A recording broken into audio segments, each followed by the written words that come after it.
कुरान मुकद्दस की एक आयत करीमा तिलावत करने का शरफ हासिल किया है। उसका मतलब, उसका तर्जमा ये है, परवरदिगारे आलम कुरान में इरशाद फरमाता है, अफला यतदब्बरूनल कुरान, तो क्या कुरान में गौर व फिक्र नहीं करते। कुरान वो अल्लाह का कलाम है जिसमें हर चीज का बयान मौजूद है। कुरान वो अल्लाह का कलाम है जिसमें हर चीज का जिक्र मौजूद है। कुरान को अगर क़रा यक़रअ क़रअन व क़िराअतन से मुश्तक़ माने तो इसके माना आते हैं ऐसी किताब जिसकी बार बार तिलावत की जाए, जिसकी तिलावत कभी बंद ही ना हो, वो कुरान है। और पूरी दुनिया के अंदर जितना कुरान पढ़ा जाता है उतनी कोई किताब नहीं पढ़ी जाती। और किताबों का हाल ये है कि आप एक बार पढ़ेंगे तो दोबारा आपका पढ़ने का मन नहीं करेगा। एक बार आप सुन लेंगे उस किताब को, दोबारा सुनने का मन नहीं करेगा। ये कुरान का इजाज है कि इसको जितनी बार सुनो उतनी बार अलग मजा आता है। जिसकी जितनी बार तिलावत करो उतनी बार एक अलग ही लुत्फ आता है। तो मेरे अजीजों, ये कुरान है। जितना कुरान पढ़ा जाता है इतनी कोई किताब नहीं पढ़ी जाती। जितनी कुरान की तिलावत की जाती है उतनी कोई किताब नहीं पढ़ी जाती।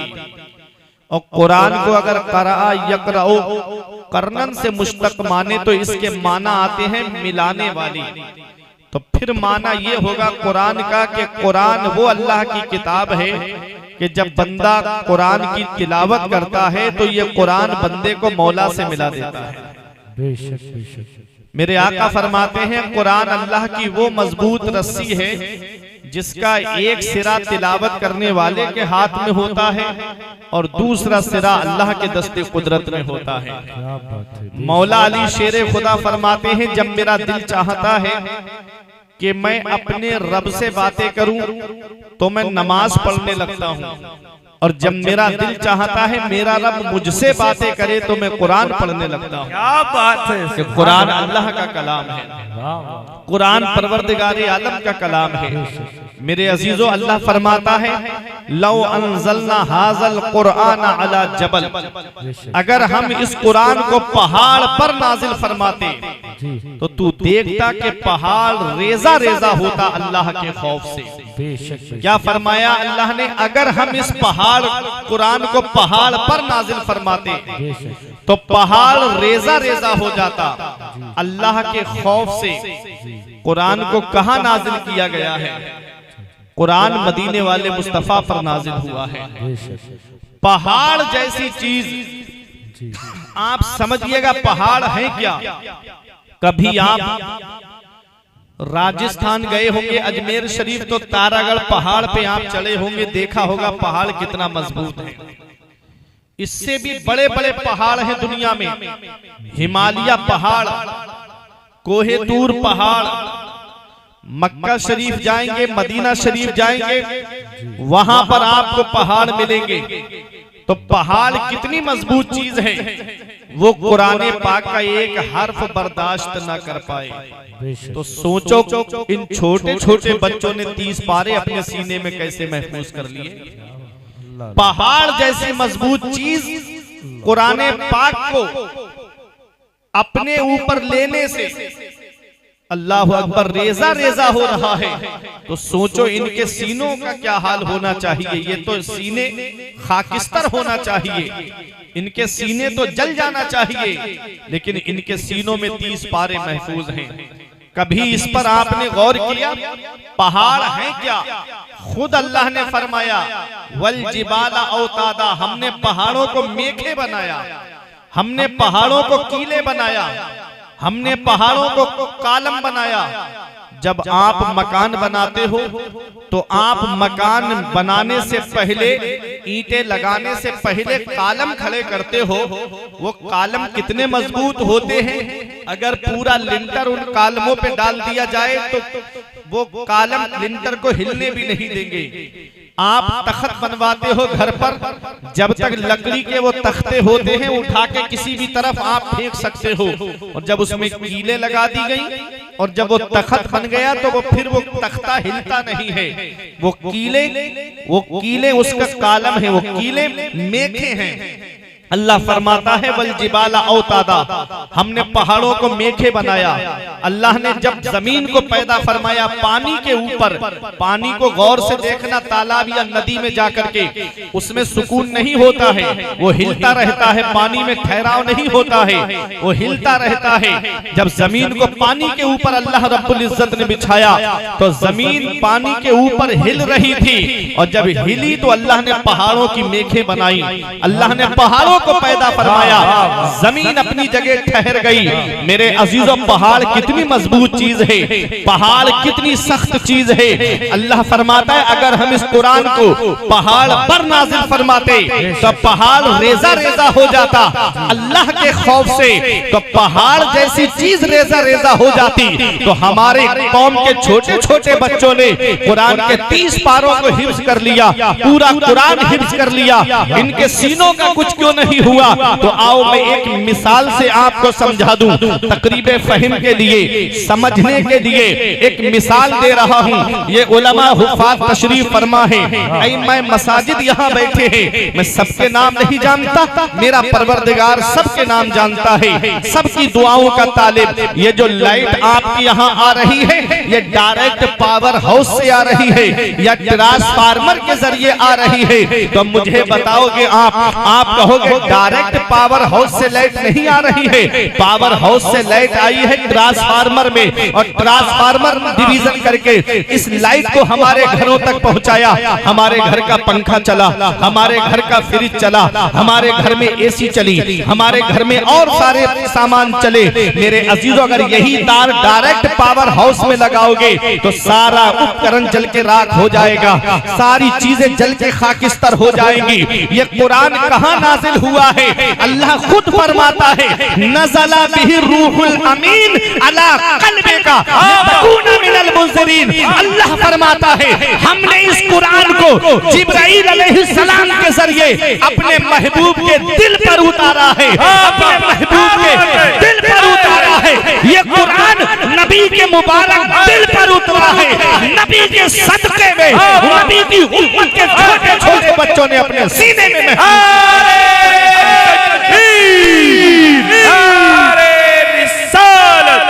मसलके आला हज़रत अज़मते कुरान शाने कुरान हज़रते अल्लामा मुफ्ती फुरकान मंजरी साई किबला जश्ने दस्तार बंदी।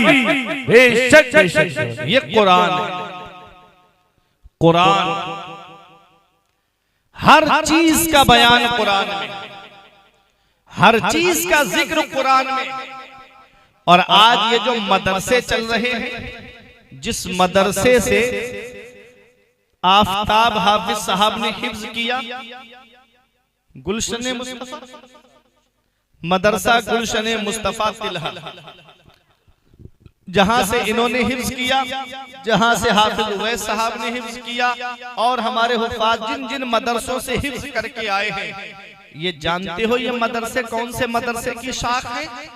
ये तमाम मदरसे उसी मदरसे की शाख हैं जो मस्जिद नबवी में एक मदरसा है जिसका नाम है अस्हाबे सुफ़ा का चबूतरा, जिस पर 70 के करीब सहाबाए किराम मदीने वाले मुस्तफ़ा से इल्म हासिल करते थे। पढ़ाने वाले मदीने वाले मुस्तफ़ा और इल्म हासिल करने वाले हजरत अबू बकर सिद्दीक, हजरत उमर फारूक आज़म, हजरत उस्मान गनी, हजरत मौला अली, हजरत अबू दरदा, हजरत साद इब्ने अबी वक्कास, हजरत अबू हुरैरा, हजरत अनस, ऐ मेरे अजीजों, बड़े बड़े जलील कद्र सहाबा ने इल्म हासिल किया मदीने वाले मुस्तफा से, पढ़ाने वाले मदीने वाले मुस्तफा और पढ़ने वाले सहाबाए किराम उसी मदरसे में हजरत अबू बकर सिद्दीक ने पढ़ा तो सिद्दीक अकबर बन गए, उसी मदरसे में हजरत उमर फारूक आजम ने पढ़ा तो आप अदालत के ताजदार बन गए, उसी मदरसे में हजरत उस्मान गनी ने पढ़ा तो सखावत के इमाम बन गए, उसी मदरसे में हजरत मौला अली शेर खुदा ने पढ़ा तो बाबुल इल्म बन गए। मेरे अजीजों, वो मदरसा असहाबे सुफ़ा का चबूतरा है मेरे अजीजों, और कोई और किताब नहीं है, सिर्फ एक किताब है जिसका नाम कुरान है। उसी कुरान को पढ़ करके हजरत अबू बकर सदाकत के इमाम बन रहे हैं, उसी कुरान को पढ़ करके हजरत उमर अदालत के पैकर बन रहे हैं, उसी कुरान को पढ़ करके हजरत उस्मान सखावत के ताजदार बन रहे हैं, उसी कुरान को पढ़ करके मौला अली शेर खुदा शुजाअत के इमाम बन रहे हैं, उसी कुरान को पढ़ करके मेरे अजीजों जरा देखिएगा, कुरान है, एक किताब है कुरान, और एक कुरान को पढ़ करके कोई सिपे सालारी का इल्म हासिल कर रहा है, कोई मुजाहिद बन रहा है। मेरे अजीजों जरा देखिएगा, ये कुरान है, इसी कुरान को पढ़ा। जब से हम भागे कॉलेजों की तरफ, जब से हम गए स्कूलों की तरफ, हमने सोचा कि कुरान की तालीम हासिल करने से क्या हासिल होगा, या तो आलिम बनेंगे या हाफिज बनेंगे, या तो मस्जिद में पढ़ाएंगे या मदरसे में पढ़ाएंगे, कितनी तनख्वाह मिलेगी। अभी हमसे कबल आपने तकरीर सुनी थी जो उन्होंने तनख्वाह का जिक्र कर दिया। मेरे अजीजों जरा तवज्जो के साथ सुनिएगा, हम दुनियावी दौलत की तरफ नजर नहीं कर रहे हैं, बल्कि हमारा ये ईमान है, हमारा ये अकीदा है कि डॉक्टर की तकदीर भी अल्लाह ने लिखी है, इंजीनियर की तकदीर भी अल्लाह ने लिखी है, मास्टर की तकदीर भी अल्लाह ने लिखी है, और आलिम हाफिजों की तकदीर भी अल्लाह ने लिखी है। अल्लाह कुरान में फरमाता है, मन यत्तकिल्लाह यजअल लहू मखरजन व यरज़ुक़हु मिन हैसु ला यहतसिब व मन यतवक्कल अलल्लाहि फहुवा हस्बुह, कि जो अल्लाह से डरता है अल्लाह उसके लिए निजात का रास्ता निकाल देता है, और ऐसी जगह से रोजी अता फरमाता है जहां से बंदे का वहमो गुमान भी नहीं होता। जो अल्लाह पर भरोसा करता है अल्लाह उनके लिए काफी है। वो राज़िक है, गिज़ा कीड़ों को देता है, वो पत्थर में भटकता फिरता है इंसान को रोजी के चक्कर में, उड़ाने भर हवाओं में या लगा गोते समंदर में, मिलेगा बस वही जितना के लिखा है मुकद्दर में। नारे तकबीर, नारे रिसालत, वस्ल के आला हजरत, जश्ने दस्तार बंदी हजरत अल्लामा मुफ्ती फुरकान रज़ा मंजरी साहिब किबला। मैं बता दूं कुरान है क्या। इमाम गजाली के पास एक गैर मुस्लिम आया, मुसलमान नहीं है, गैर मुस्लिम है। एक इल्मी बात करने जा रहा हूं, ये उलमा दुआओं से नवाजेंगे। आते ही बोला, हजरत आपके कुरान में एक दावा है। फरमाया कौन सा? कहा वला रत्बिन वला याबिसिन इल्ला फी किताबिम मुबीन, कोई खुश्क-तर चीज ऐसी नहीं जिसका जिक्र कुरान में ना हो। फरमाया बेशक हर चीज का जिक्र कुरान में है। उसने कहा तो एक बात हमें बताइए। कहा क्या? कहा कि हमने तुम्हारे कुरान को पढ़ा और उसमें हमने सितारों की चाल का जिक्र पढ़ा। सितारे जो आसमान में है ना, ये चलते भी हैं सितारे। गौर से देखना, कभी रात में आंगन में लेटे हो तो सितारों की तरफ देखना, तो कुछ सितारे आपको चलते हुए मिलेंगे। वो दो तरह से चलते हैं, एक सीधी चाल चलते हैं, दूसरे उल्टी चाल चलते हैं। तो उसने कहा कि हजरत मैंने कुरान पढ़ा तो मैंने सितारों की चाल का जिक्र पढ़ा। इमाम गजाली उसे हैरत से देखते हैं, गैर मुस्लिम है और कुरान में इतनी गहराई की बात कर रहा है। पूछा कि तूने कौन सी आयत में पढ़ा? उसने कहा सूरह यासीन शरीफ को मैंने पढ़ा और उसमें है कुल्लुन फी फलकिन यस्बहून, हर चीज आसमान में तैर रही है, हर चीज आसमान में चल रही है। तो मैंने इस आयत में पढ़ा तो इसमें मुझे सीधी चाल का जिक्र मिला, उल्टी चाल का जिक्र नहीं मिला। उल्टी चाल का जिक्र मुझको नहीं मिला। इमाम गजाली से गैर मुस्लिम कहता है हजरत मुझे उल्टी चाल का जिक्र दिखाइए, दावा है कि हर चीज का बयान कुरान के अंदर है। तो इमाम गजाली मुस्कुरा के फरमाए कि थोड़ा और गौर कर लेता तो तुझे सितारों की उल्टी चाल का भी जिक्र मिल जाता। उसने कहा हजरत मुझे समझाइए, मेरे इल्म ने जहां तक रसाई की, मेरी फिक्र ने जहां तक रसाई की, मैंने वो तलाश किया लेकिन इसके आगे मुझे नहीं मिला। अब आप मुझे समझाइए। अल्लाह अकबर। इमाम गजाली ने फरमाया कौन सी आयत तूने पढ़ी? उसने कहा कुल्लुन फी फलक, हर चीज आसमान में तैर रही है। ये उलमा हुफ्फाज की तवज्जो। कुल्लुन फी फलक में अब एक इल्मी बात करने जा रहा हूँ। कुल्लुन फी फलक में कौन कौन सा हर्फ है? अब कुल में पहला हर्फ काफ है, दूसरा हर्फ लाम है, मिला के हुआ कुल। अब फी में पहला हर्फ फा है, दूसरा हर्फ या है, मिला के हुआ फी, हो गया कुल्लुन फी। अब फलक में पहला हर्फ फा है, दूसरा हर्फ लाम है, तीसरा हर्फ काफ है, मिला के हुआ फलक, कुल्लुन फी फलक। अब इसको उल्टा करके देखिएगा, फलक में आखिरी हर्फ काफ है, बीच वाला हर्फ लाम है, मिला के हुआ कुल। अब फलक का बचा फा और इधर फी का बचा या, मिला के हुआ फी, हो गया कुल्लुन फी। अब फी का फा है और इधर लफ्ज़े कुल है और कुल का पहला हर्फ काफ है और आखिरी हर्फ लाम है और फी का पहला हर्फ फा है, मिलाएंगे तो होता है फलक। सीधी तरफ से पढ़ोगे तब भी कुल्लुन फी फलक है और उल्टी तरफ से पढ़ोगे तब भी कुल्लुन फी फलक है। सीधी तरफ से पढ़ोगे तो सितारों की सीधी चाल का जिक्र मौजूद है, उल्टी तरफ से पढ़ोगे तो सितारों की उल्टी चाल का जिक्र है। नारे तकबीर, नारे रिसालत, अज़मते कुरान, हज़रते मुफ्ती फुरकान मंजरी साहिब किबला, जश्ने दस्तार बंदी हाफिज आफ्ताब रज़ा साहिब किबला। ये कुरान है, हर चीज कुरान में है, हर चीज का बयान कुरान में है, हर चीज का जिक्र कुरान में है। अमेरिका के अंदर एक यूनिवर्सिटी के अंदर एक प्रोफेसर थे जिनका नाम था डॉक्टर मूरिस बुकैल। आप सुबह को जाके, अभी नहीं, सुबह को जाकर के अपने मोबाइल पे गूगल पे डाल के देखना drmorrisbakery.com, तो डॉक्टर मूरिस आएंगे निकल के।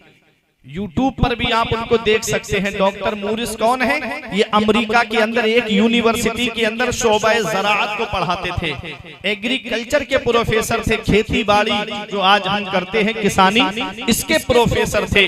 डॉक्टर मूरिस के वाइस चांसलर ने उनको बुलाया और बुलाने के बाद कहा डॉक्टर मूरिस तुम ऐसा करो मिस्र चले जाओ और वहां एक दरिया है जिसका नाम है दरियाए नील, उसके पानी पे जाकर के रिसर्च करो, वहां की मिट्टी पे जाकर के रिसर्च करो। आप तवज्जो के साथ सुनिएगा। डॉक्टर मूरिस ने अपनी लिबर्टी ली, तजर्बेगाह ली, अपने साथियों को लिया, अपनी टीम को लिया और मिस्र आ गए। अल मुख्तसर बता रहा हूँ, एक दिन सुबह के वक्त दरिया के किनारे टहल रहे थे, अचानक से पैर से एक लाश टकराई और जब लाश टकराई तो उसे निकाला तो इतनी लंबी लाश देख के हैरत में पड़ गए। अब तो इतने लंबे लोग पाए नहीं जाते हैं, ये कौन है जिसका इतना लंबा जिस्म है? ये तो कई सौ साल पुराना मामला लग रहा है। डॉक्टर मूरिस कहते हैं कि मैंने सोचा कि इसको मिट्टी ने गलाया क्यों नहीं, इसे मिट्टी ने सड़ाया क्यों नहीं। आप देखो ना, मिट्टी सख्त से सख्त चीज को सड़ा देती है, मिट्टी सख्त से सख्त चीज को गला देती है। अच्छा, मिट्टी ने रहम कर दिया तो फिर पानी ने इसको कैसे छोड़ दिया? अरे पानी तो वो चीज है कि कितनी भी सख्त चीज पानी में डालो फूल जाएगी, फट जाएगी। आप मुर्दे को डालो पानी के अंदर, दूसरे दिन फूल जाएगा, तीसरे दिन फट जाएगा, चौथे दिन पानी में हल हो जाएगा। मेरे अजीजों, पानी ने इसके ऊपर कैसे रहम कर दिया? डॉक्टर मूरिस कहते हैं चलो पानी ने भी रहम कर दिया तो इसे मछलियों ने कैसे छोड़ दिया समंदर की, इसे मछलियों ने कैसे छोड़ा दरिया की, इसको मछलियों ने खाया क्यों नहीं? मछलियां तो इसकी तो बोटी बोटी नोच करके ले जाती। ये कोई धार्मिक मामला लगता है? डॉक्टर मूरिस उसे उठा के अपनी लिबर्टी गाह में लाए अपनी तजर्बेगाह में लेकर आए और लाने के बाद में डॉक्टर मूरिस सोचने लगे ये है किसकी लाश, पता कैसे चलेगा ये लाश किसकी है। पूरी इंजील पढ़ डाली, नतीजा नहीं मिला। पूरी तौरात पढ़ डाली, नतीजा नहीं मिला। पूरी बाइबल पढ़ डाली, नतीजा नहीं मिला। फिर बैठ के सोचने लगे अरे कुरान भी तो धार्मिक किताब है, कुरान भी तो अल्लाह का कलाम है, चलो इसे पढ़ के देखते हैं। फिर कहने लगे हमारे सेंटों ने कहा है, हमारे पोप ने कहा है, हमारे पादरियों ने कहा है कि कुरान अल्लाह का कलाम नहीं है, मोहम्मद का अपना बनाया हुआ कलाम है। कहते हैं जो मूरिस, डॉक्टर मूरिस कहते हैं हमारे सेंटों ने कहा है कि ये अल्लाह का कलाम नहीं है। यही बात कुफारे मक्का बोलते थे जब मेरे आका कुरान पढ़ के सुनाते, वो कहते कि मोहम्मद अरबी के जुमले जोड़ के लाके हमारे सामने पेश कर देते हैं और इसे अल्लाह का कलाम कहते हैं। अल्लाह अकबर। पहला चैलेंज जो कुरान में किया गया है वो 15वें पारे में है। अल्लाह ने फरमाया कुल इन इज्तमाअतिल जिन्न वल इंस अला अन यअतू बिमिस्ली हाज़ल कुरान ला यातूना बिमिस्ली वलौ काना बादुहुम लिबादिन ज़हीरा। अल्लाह फरमाता है महबूब इनसे कह दो तमाम इंसान और तमाम जिन्न जमा हो जाएं, इस बात पर, इस कुरान की मिसल लाने पर वो हरगिज नहीं ला पाएंगे, चाहे एक दूसरे की मदद ही क्यों ना करे। आका ने चैलेंज इरशाद फरमाया लोगों पूरे कुरान की मिसल बना करके ले आओ। खामोश हो गए कुफारे मक्का, तो चैलेंज हल्का कर दिया गया। दूसरा चैलेंज अल्लाह ने फरमाया महबूब इनसे कहो पूरे कुरान में 114 सूरतें हैं, उसमें से 10 सूरतों की मिसल बना करके ले आए। बेअशरे सुवरिम मुफ्तरायात 10 सूरतों की मिसल बना करके ले आए। जब 10 सूरतों की मिसल कहा गया तो वो 10 की मिसल भी न ला पाए। फिर और चैलेंज हल्का कर दिया गया। पहले पारे में है व इन कुंतुम फी रैबिन मिम्मा नज़्ज़लना अला अब्दिना फअतू बिसूरतिन मिन मिस्ली। अल्लाह फरमाता है कि अगर तुम शक में हो जो हमने अपने बंदे पर नाजिल किया है तो तुम इस कुरान के अंदर 114 सूरतें हैं, एक सूरत की मिसल बना करके ले आओ। सबसे छोटी सूरत इन्ना आतैना कल कौसर है, उसे लिख के काबे की दीवार पर लटका दिया गया और ऐलान कर दिया गया इसकी मिसल बना करके ले आओ। एक कांट शाहजहांपुर वालों आते आकर के कुफारे मक्का उसे पढ़ते और मुंह दबा के चले जाते, कोई उसका जवाब नहीं ला पाया।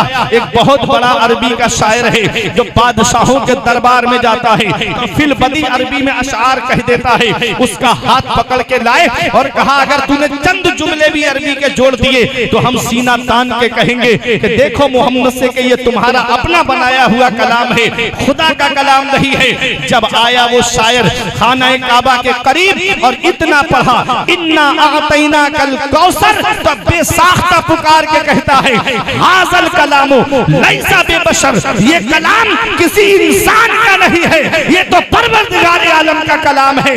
आला हज़रत पुकार उठे तेरे आगे यूं है दबे लचे फुसहा अरब के बड़े बड़े, तेरे आगे यूं है दबे लचे फुसहा अरब के बड़े बड़े, कोई जाने के मुंह में जुबान नहीं बल्कि जिस्मों में जान है। ये कुरान है, ये हमारा कुरान है, हर चीज का बयान कुरान। नारे तकबीर, नारे रिसालत, हज़रते आला हज़रत अज़मते कुरान, जश्ने दस्तार बंदी। माशाअल्लाह माशाअल्लाह, वाह। ये कुरान है। मेरी बात समझ में आ रही है आपके? कुरान की अजमत समझ में आ रही है? कुरान है क्या? डॉक्टर मूरिस कहते हैं कि लाओ कुरान पढ़ लेते, कुरान में शायद नतीजा मिल जाए, कुरान में शायद जवाब मिल जाए। फिर कहते हैं कि ऐसे पढ़ने से क्या फायदा, कोई समझाने वाला भी होना चाहिए। जो कुरान को बगैर समझे पढ़ता है उसे वो कहलाती है तिलावत, और कुरान को समझ के जो पढ़ा जाता है वो किरात कहलाता है। मेरे अजीजों, जो कुरान हिफ्ज करता है वो हाफिज कहलाता है, जो कुरान को तजवीद के साथ पढ़ता है वो कारी कहलाता है, और जो कुरान को समझ के पढ़ता है वो आलिम कहलाता है।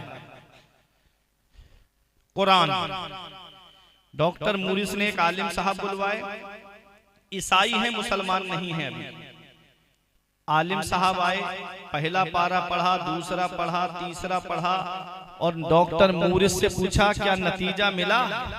डॉक्टर मूरिस बोले नतीजा तो नहीं मिला, लेकिन मजा बहुत आ रहा है, कुरान पढ़ते जाओ। कुरान की तिलावत करते जाओ, मेरा विजदान कहता है कि नतीजा भी इसी में मिलेगा। पढ़ो। आलिम साहब पढ़ने लगे, जब 11वें पारे में पहुंचे और जब इस आयत पर पहुंचे, फल यौमा नुनज्जी का बेबदनी का, ऐ फिरौन आज हम तुझे दरिया में डुबो रहे हैं और तेरी लाश को आने वालों के लिए इबरत का निशान बना देंगे। डॉक्टर मूरिस कहते हैं रुक जाओ, नतीजा मिल गया, ये किसी और की लाश नहीं है, ये फिरौन की लाश है। आज भी मिस्र के म्यूजियम में देखो फिरौन की लाश रखी हुई है और दुनिया वालों को पैगाम दे रही है, जो जुल्म करता है उसका यही अंजाम होता है, जो सरकशी करता है उसका यही अंजाम होता है, जो खुदा की बारगाह में खुद खुदा ही का दावा करता है उसका यही अंजाम होता है, जो अवाम को सताता है उसका यही अंजाम होता है, जो लोगों पे जुल्म करता है उसका यही हश्र होता है। उसकी लाश पुकार पुकार करके यही पैगाम दे रही है। अल्लाह तबारक व तआला ने उसकी लाश को ऐसा इबरत का निशान बनाया है कि जो भी मिस्र जाता है उसे देख करके आज भी वो अल्लाह की पनाह मांगता है। वाह वाह वाह वाह, बेशक बेशक। फिरौन की लाश थी, दरियाए नील की एक शाख है दरियाए कुलजुम, उसके अंदर डिबो करके अल्लाह ने फिरौन को मार दिया। नमरूद ने खुदाई का दावा किया तो लंगड़े मच्छर से मरवा दिया। अबू जहल ने उसके महबूब को सताया तो 2 छोटे छोटे बच्चों से उसके टुकड़े करवा दिए। यजीद ने आले रसूल को सताया तो दर्द कौलेज से मार दिया। मेरे अजीजों, जो जुल्म करता है उसका जुल्म ज्यादा दिनों नहीं रहता। अल्लाह फरमाता है कुलिल्लाहुम्मा मालिकल मुल्क तुतिल मुल्का मन तशा व तंज़िउल मुल्का मिम्मन तशा व तुइज़्ज़ु मन तशा व तुज़िल्लु मन तशा बियदिकल खैर इन्नका अला कुल्लि शैइन कदीर। सारे बादशाहों का बादशाह अल्लाह है। अल्लाह जिसे चाहता है उसे बादशाह बनाता है और अल्लाह जिससे चाहता है उसे बादशाह छीन लेता है। अल्लाह जिसे चाहता है उसे इज्जतें देता है, अल्लाह जिसे चाहता है उसे जलील कर देता है। सब अल्लाह के दस्ते कुदरत में है।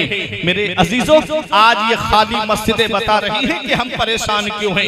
ये आज हमारे खाली मदरसे बता रहे हैं कि हम परेशान क्यों हैं। जो कौम के नौजवान 2-2 घंटे बैठ करके फिल्में देखें और 10 मिनट अल्लाह की इबादत के लिए मस्जिद में न जाएं, जो 2-2 घंटे बैठ करके IPL और मैच देखें और 10 मिनट जाकर के अल्लाह की इबादत न करें, तुम क्या समझते हो दुनिया में हमेशा रहने आए हो? अब हमने ऐसे ऐसे लोग भी दुनिया से जाते हुए देखे कि जिनकी शादी के लिए, जिनको बीबी देखने के लिए जिनकी लोग जा रहे थे और वो घर से गाड़ी लेकर निकला और रोड पे जाकर के उसका एक्सीडेंट हो गया। क्या समझते हो मौत का कोई भरोसा है? मौत का कोई अचानक से आदमी दुनिया से जा रहा है। एक बात बताओ नौजवानों, अरे रात में फिल्में देख के सोने वालों, अगर फिल्म देख के सो गए और आंख कब्र में जाकर खुली तो कौन है जो तुम्हारे काम आएगा?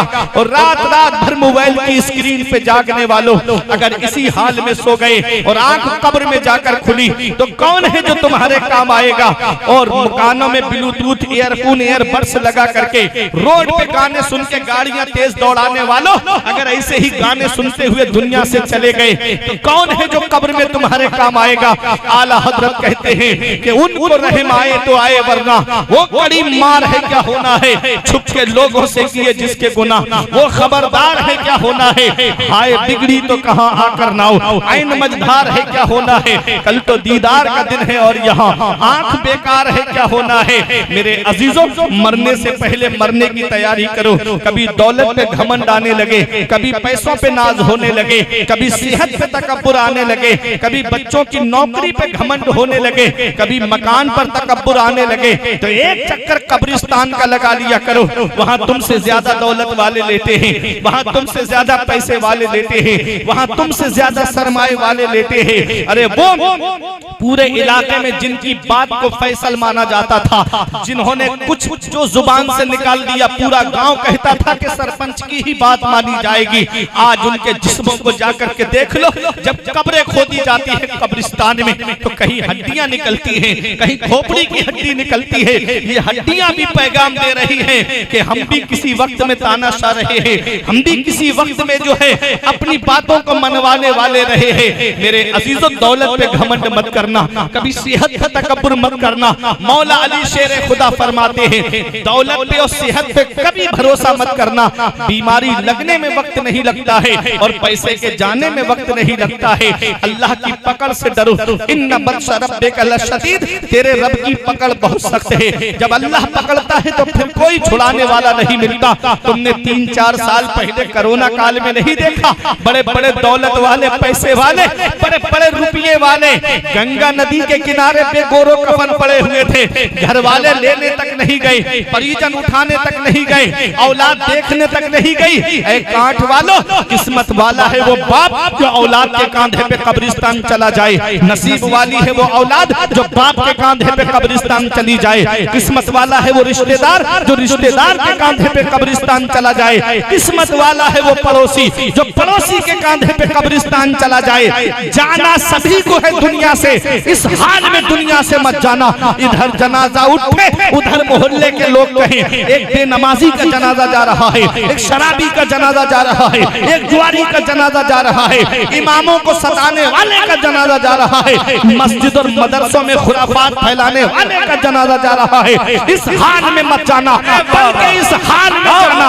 इधर जनाजा उठे, उधर इमाम साहब कहें गद्दारे मुस्तफा का नहीं, वफादार मुस्तफा का जनाजा जा रहा है, गुलामे रसूल का जनाजा जा रहा है, आशिके रसूल का जनाजा जा रहा है, मुस्तफा से प्यार करने वाले का जनाजा जा रहा है। जब इस हाल में दुनिया से जाओगे तो यही कहोगे ये नाज, ये अंदाज हमारे नहीं होते। दामन में अगर टुकड़े तुम्हारे नहीं होते, बेदाम ही बिक जाइए। बाजार नबी में इस शान के सौदे में हजारे नहीं होते, मिलती ना अगर भीख हुजूर आपके दर से इस ठाट से मंगतों के गुजारे नहीं। नारे तकबीर, नारे रिसालत, मसलके आला हजरत, अज़मते मुस्तफा, अज़मते कुरान, जश्ने दस्तार बंदी, हजरते मुफ्ती फुरकान रज़ा मंजरी। वाह वाह, बेशक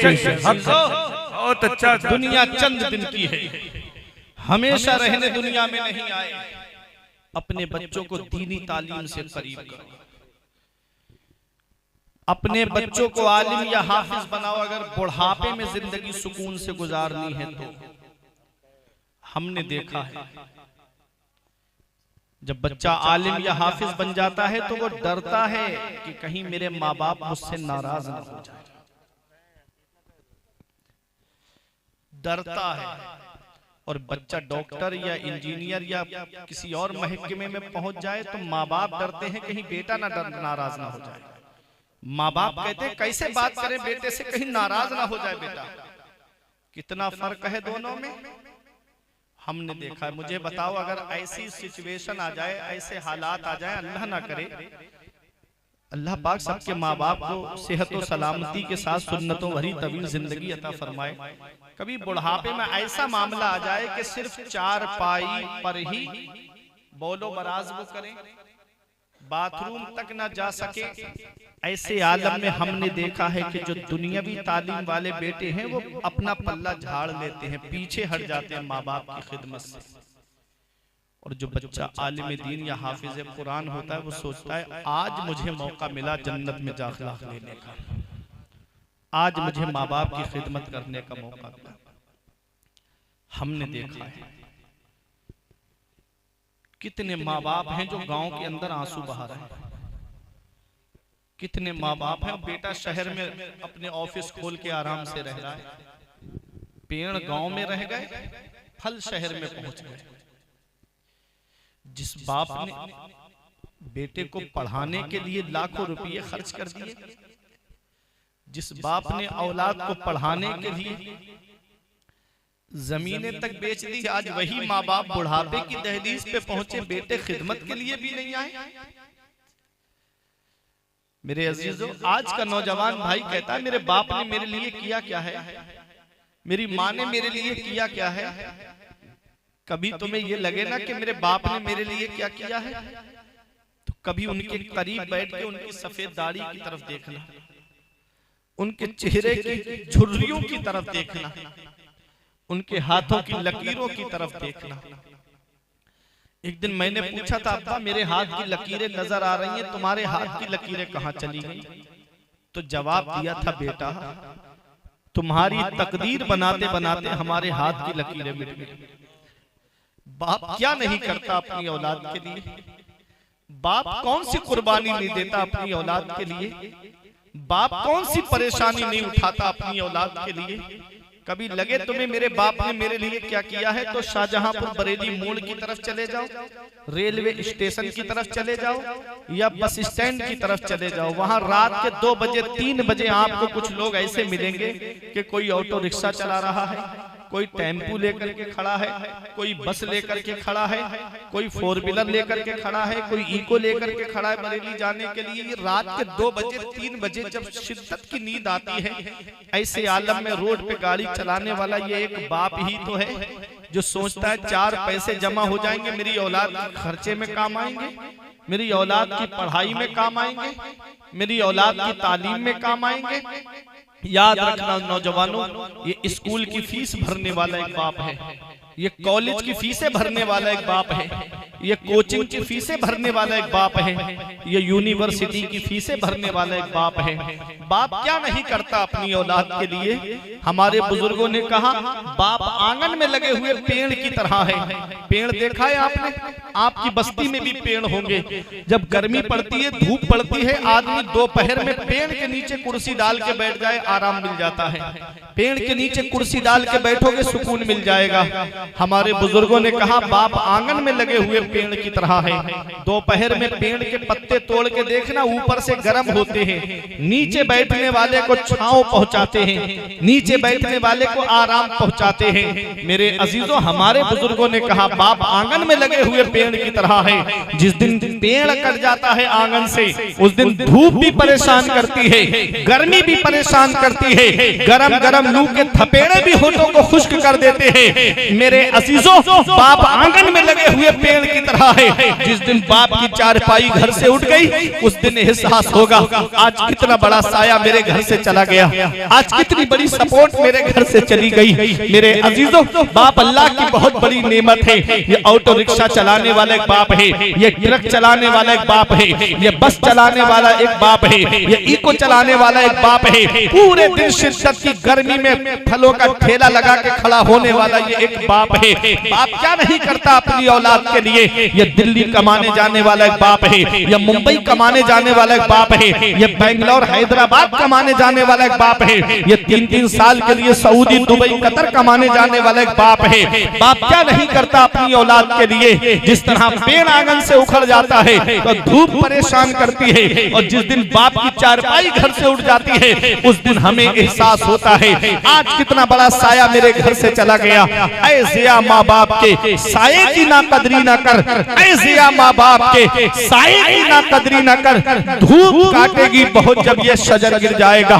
धूप कैसी भी हो, साया नहीं खोने देता, राह कैसी भी हो, बेबस नहीं होने देता।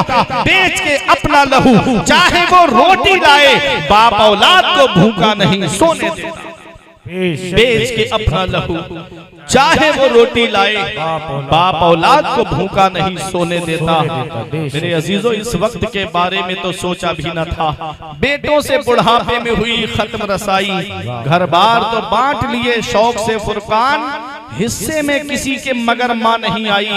वक्त ठुकरा देगा एक दिन मेरी सारी ये कुर्बानियां, दामने उम्मीद में फकत नाकामियां रह जाएंगी। शादियों के बाद तो बेटे अलग हो जाएंगे, बाप के हाथों में फकत बैसाखियां रह जाएंगी। बुढ़ापा क्या, जवानी क्या, ये बचपन बांट लेते हैं। न होकर दिल में गुंजाइश तो आंगन बांट लेते हैं। नहीं मंजूर हिस्से में किसी बेटे को अपनी माँ, मगर आपस में बूढ़ी माँ के कंगन बांट लेते हैं। मेरे अजीजों, ये हाल है आज की औलाद का। एक शायर ने बड़ा अच्छा नक्शा खींचा था, पैसों के लिए भेजते हैं बच्चे अरब हम, पैसों के लिए भेजते हैं बच्चे अरब हम, खुशियों की घड़ी आई तो बच्चे नहीं आए, खुशियों की घड़ी आई तो बच्चे नहीं आए। इस काम की परदेश में फिर ऐसी कमाई जब माँ के जनाजे पे ही बेटे नहीं आए। किस काम की परदेश में फिर ऐसी कमाई जब माँ के जनाजे पे ही बेटे नहीं आए। मेरे अजीजों, माँ बाप अल्लाह की बहुत बड़ी नेमत है। माँ बाप क्या है इसका पता हमें तब चलता है जब माँ बाप की चारपाई घर से उठती है। उस दिन हमें एहसास होता है कि आज सच्चे दिल से दुआ देने वाले मेरे घर से चले गए। इस दौर में आपको हर चीज में मिलावट मिलेगी, तेल में आपको मिलावट मिलेगी, दूध दही घी में आपको मिलावट मिलेगी, खाने पीने की अक्सर अशिया में आपको मिलावट मिलेगी। इस मिलावटी दौर में अगर बगैर मिलावट के कोई चीज है तो वो माँ बाप की मोहब्बत है, जिसमें कोई मिलावट नहीं होती है। जो अपनी औलाद से मोहब्बत करते हैं तो सच्ची मोहब्बत करते हैं। बेशक अजीजों, ये माँ बाप, मेरे आका फरमाते हुमा जन्नतों का हुमा नारों का, तुम्हारे माँ बाप तुम्हारे लिए जन्नत भी है और तुम्हारे माँ बाप तुम्हारे लिए जहन्नम भी है। अगर उन्हें खुश रखोगे, उनकी फरमा बरदारी करोगे, राजी रखोगे, अल्लाह जन्नत अता फरमाएगा, और उनको नाराज करोगे अल्लाह जहन्नम में डालेगा। आप जानते हो रमजान शरीफ का महीना आने वाला है। अब नए नए बीमार निकलेंगे। पूरी साल तो नेमतें खाई अल्लाह की, और जैसे ही रमजान का महीना आएगा कोई कहेगा मेरा बीपी बहुत तेज हो जाता है या मेरा बीपी लो हो जाता है, कोई कहता है मैं शुगर का मरीज हूँ, कोई कहेगा कि मेरे पेट में दर्द रहता है, कोई कहेगा मेरे सर में दर्द रहता है। नए नए बीमार निकलेंगे।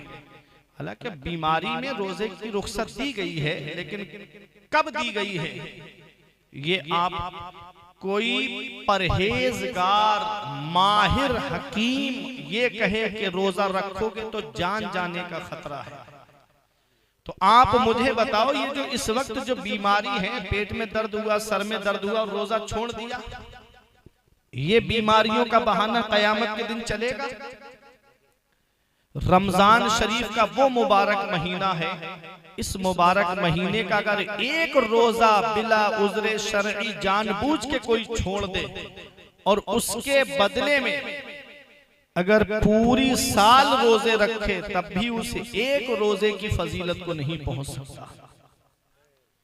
कितना मुबारक महीना है जिसका पहला अशरा रहमत का है, दूसरा अशरा मगफिरत का है और तीसरा अशरा जहन्नम से आजादी का है।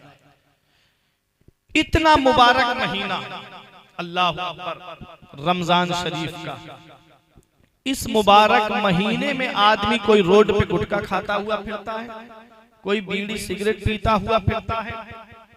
हमने देखा है कि गैर मुस्लिमों को कि कभी उनकी दुकान पर आदमी चला जाए और खाने का वक्त हो जाए तो वो रोजेदार का अदब करते हैं, सामने नहीं खाते उसके। और ये मुसलमान है कि लोगों के सामने गुटखा खाता है।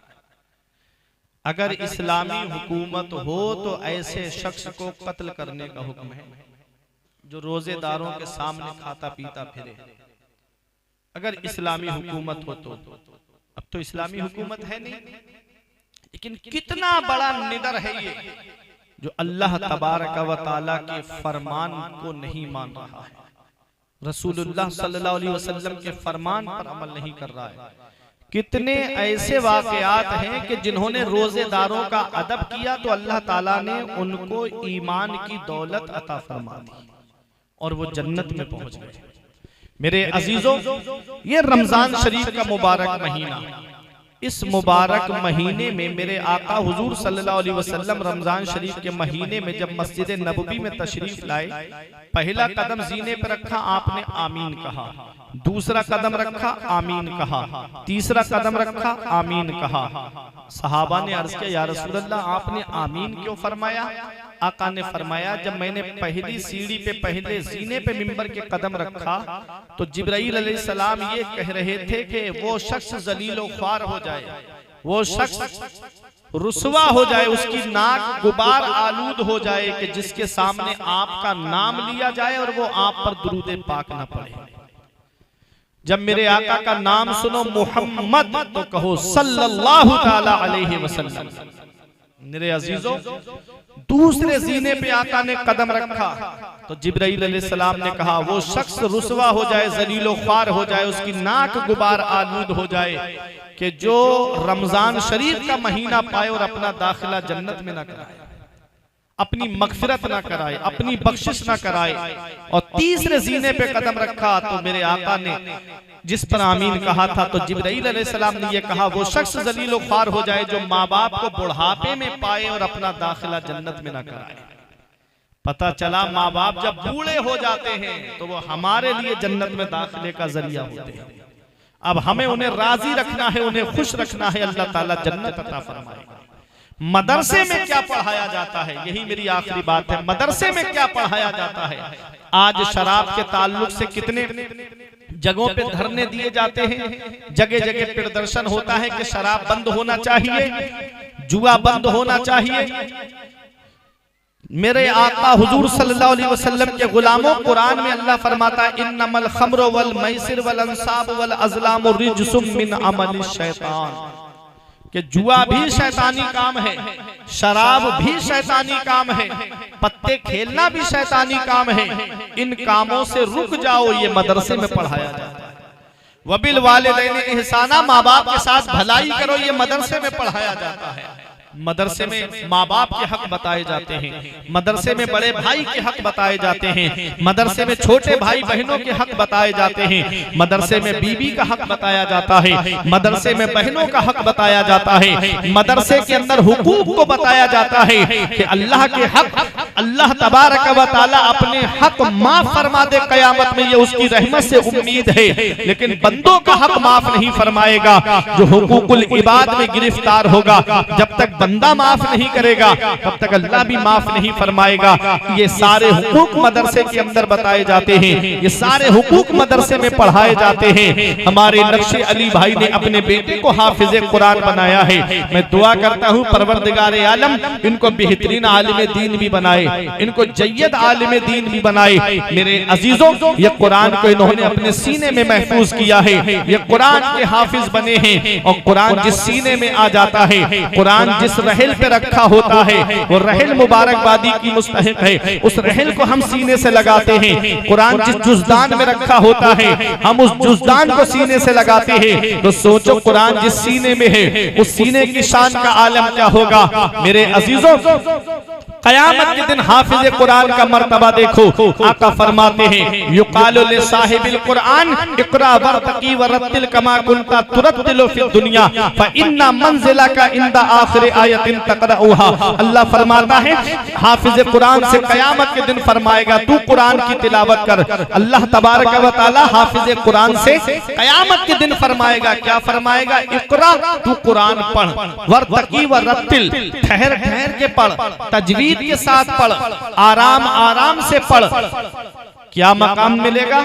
अल्लाह फरमाएगा बेशक तेरी मंजिल जन्नत में तेरी आखिरी आयत होगी। जन्नत में दर्जे हैं, जन्नत में मकामात हैं। जन्नत के अंदर नबियों के दर्जे अलग, सहाबा के दर्जे अलग, अइम्मा मुज्तहिदीन के दर्जे अलग, औलिया के दर्जे अलग। और वलियों में सबसे ऊंचा दर्जा जिसका होगा वो सरकार गौसे आजम, और नबियों में सबसे ऊंचा दर्जा जिनका होगा मदीने वाले मुस्तफा। सबसे औला व आला हमारा नबी, सबसे बाला व बाला हमारा नबी, अपने मौला का प्यारा हमारा नबी, दोनों आलम का दूल्हा हमारा नबी। मेरे अजीजों, हाफिज कुरान का क्या शान होगी क़यामत के दिन। अल्लाह फरमाएगा तू कुरान की तिलावत कर, पढ़ता जा, बेशक तेरी मंजिल जन्नत में तेरी आखिरी आयत होगी। वो पढ़ेगा बिस्मिल्लाहिर रहमानिर रहीम, एक दर्जा बुलंद, पढ़ेगा अर रहमान अल्हम्दुलिल्लाहि रब्बिल आलमीन, दो दर्जा बुलंद। पूरे कुरान के अंदर उलमा फरमाते हैं 6666 आयतें हैं।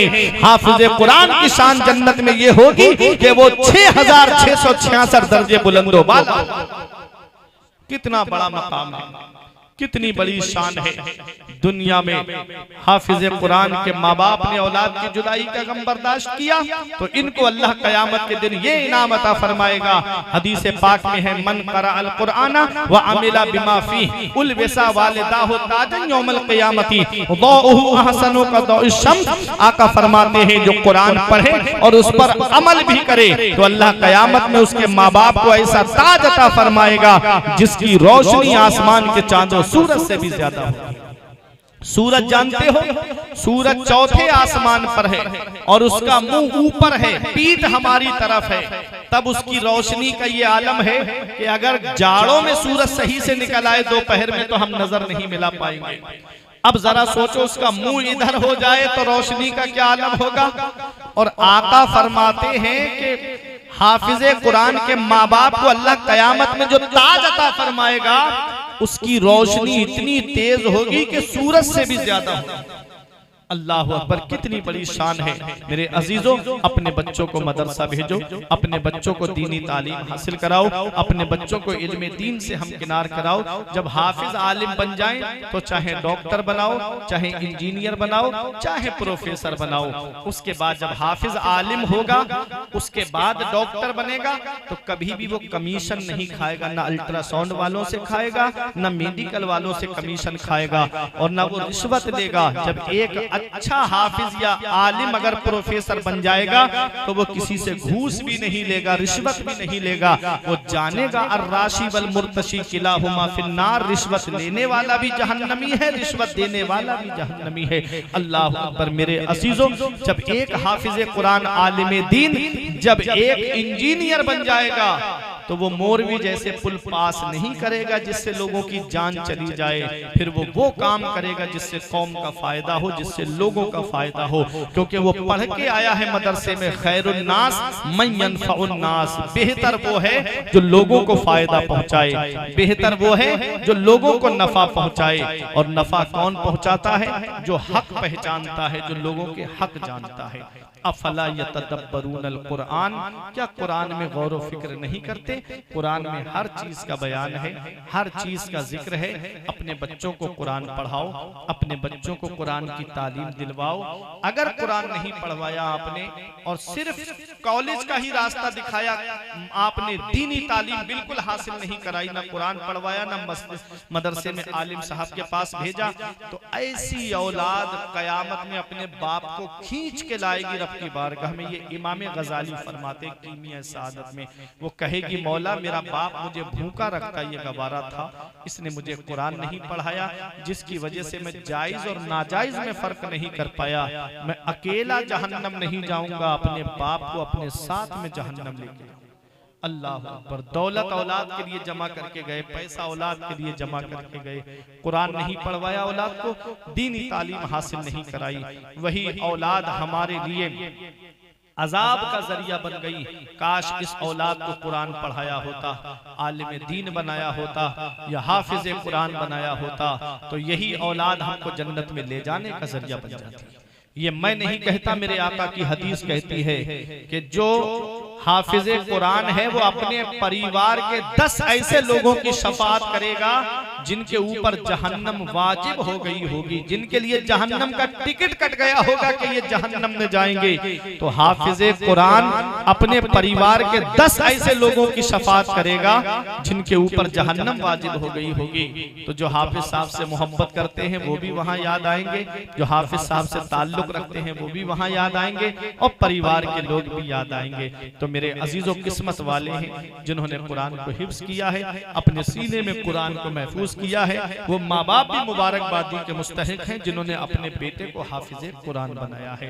परवरदिगार आलम हम सबको अमल की तौफीक अता फरमाए। मेरे कुछ अर्ज करने में सबकत लिसानी की वजह से या बतकाज़ा बशरियत कोई गलती हुई हो तो मौला मुझे माफ फरमाए। अस्तगफिरुल्लाह रब्बी मिन कुल्ली ज़ंबिन व अतूबु इलैहि। कलमा तैयब पढ़ने ला इलाहा इल्लल्लाहु मुहम्मदुर रसूलुल्लाह सल्लल्लाहु तआला अलैहि वसल्लम। ये जिंदगी सवारिए दिलशाद कीजिए, लम्हात जिंदगी के ना बर्बाद कीजिए। जब मकसद हयात इबादत खुदा की है, पढ़िए नमाज, मस्जिदें आबाद कीजिए। सभी के सामने एक दिन जरूर आता है, यह हुस्न फानी है लेकिन गुरूर आता है। किसी क्रीम से पाउडर से कुछ नहीं होता, नमाज पढ़ने से चेहरे पे नूर आता है। किसी क्रीम से पाउडर से कुछ नहीं होता, नमाज पढ़ने से चेहरे पे नूर आता है। रही कली तो फूल खिलेंगे, जिंदगी बाकी रही कांट वालों तो फिर मिलेंगे। अस्सलाम वालेकुम व रहमतुल्लाह।